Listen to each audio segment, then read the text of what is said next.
Hello, everyone, and welcome to another episode of Gooey's Dungeon Dive, the podcast where I rank every dungeon in The Legend of Zelda individually. We're on this long journey, making our way right now through Zelda 2, The Adventure of Link, and today we're talking about the Palace on the Sea, or the Ocean Palace. Not sure when this name change went down, but all of a sudden I was looking online and it's being called the Palace on the Sea. Maybe that came with the Zelda encyclopedia. I don't know. I didn't care to figure it out. But Palace on the Sea is actually kind of a cooler name. Though, you know what? Let's briefly talk about this. The past three palaces, the naming could have been different. They're all on islands. Two of them have island in the name. All of them are, out on the ocean or the sea. So it's just weird going from Island Palace to Maze Island Palace to Palace on the Sea. Like, I think we could have, could have changed this up a little bit to make it a bit more unique. Because I'm sure some people, when you say, oh yeah, Island Palace, they're like, is that the one with the wizards? Well, which one with the wizards? I don't know. So kind of a minor point of contention, and I don't really know. It doesn't really play into my ranking or anything, but I think it does. I don't know. They don't name them in the game anyway, so I guess it doesn't matter. So anyway, to Palace on the Sea. This one, so we've gone on all these journeys to get to the various palaces. Now this one you can kind of just go to, because a lot of the information and people talking about it and stuff like that, you can kind of already encounter in the town of Nabooru, which you would probably go to before you even go to Darunia and then to the previous palace. Like, for example, there's someone who tells you, oh, if only I had the boots, I could walk on the water. And then, you journey for a while and you do the Maze Island Palace and you get the boots. So, I don't know. I think it's kind of neat, that we're starting to... I mean, this has been in the whole game where you can sort of go to things in a different sequence, which I think is really neat. It's something I love about a lot of Zelda games. And so this kind of maintains that. So I like that you can get the boots and you can just kind of march straight over the sea. And it's kind of an awesome entrance, because it is just this palace disconnected from land, sitting out on this island on the sea. It's kind of epic in some ways.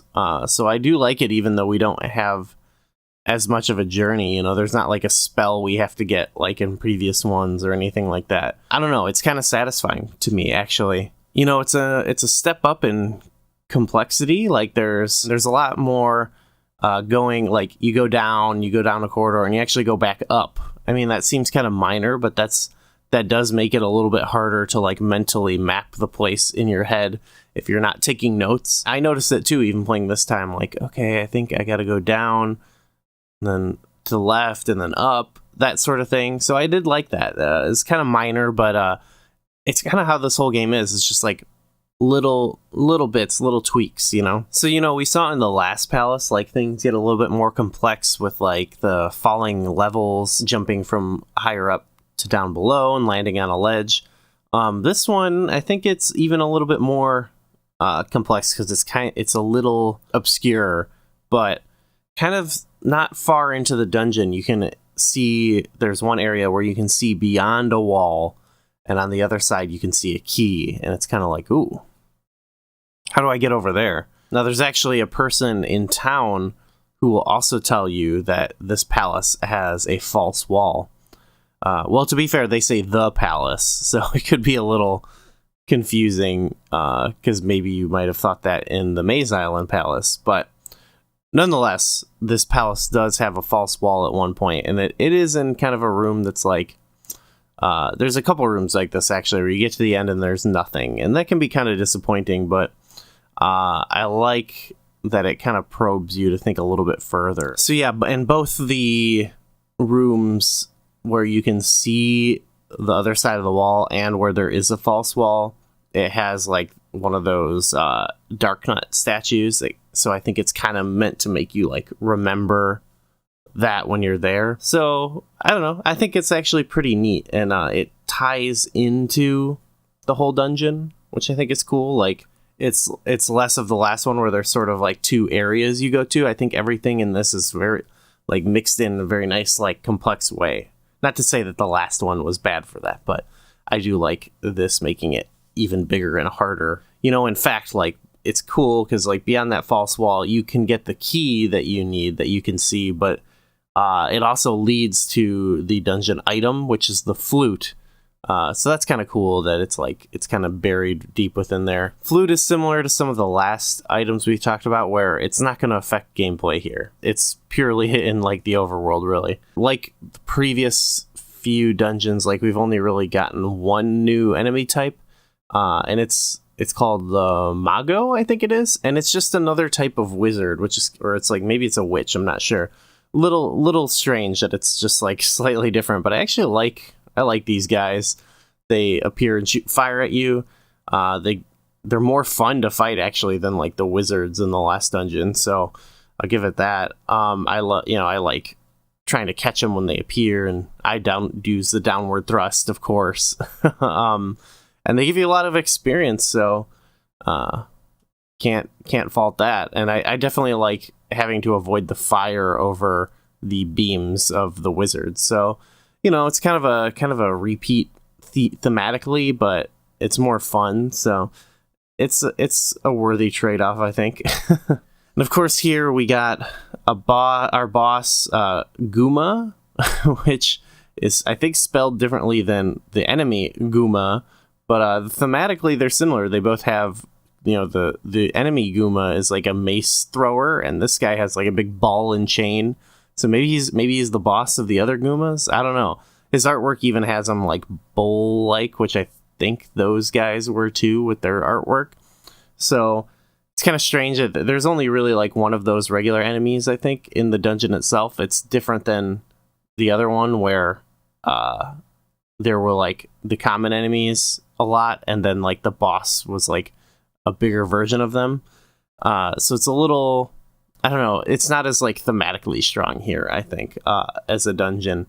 But we can go to the ranking here because I sort of want to talk about that. Like, that's been an interesting thing with some of these dungeons is I will like really like an element of one of the dungeons, and then when we get to the next one, it's kind of been the case where it's like maybe it's a little bit more complex, but it's kind of lacking something that I thought they would keep from the last dungeon, like breaking the blocks, like in the second palace, to like, you know, using the item as a key to progress, or like the theming of like Island Palace I thought was really strong, even though it didn't have the navigation.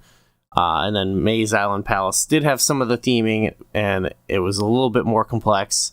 And I like this because the theming is it's weaker, but I really like navigationally and gameplay wise. This is like one of my favorite so far. So I mean, I'm gonna place this right above Maze Island Palace still. And again, I think it's representative of this game where each dungeon does kind of build or like get a little bit more either difficult or typically just more complex than the last one. But they do kind of feel like of a similar piece. You know, I feel like they're a little less distinct. Though I don't know, they each have a hook that is more distinct than I think in the original Legend of Zelda.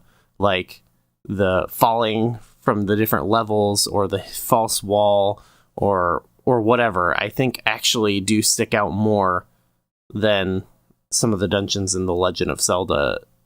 You know, they just have like sometimes the enemies or the layouts they try to make a little bit more unique, you know, and I think they do a good job with that.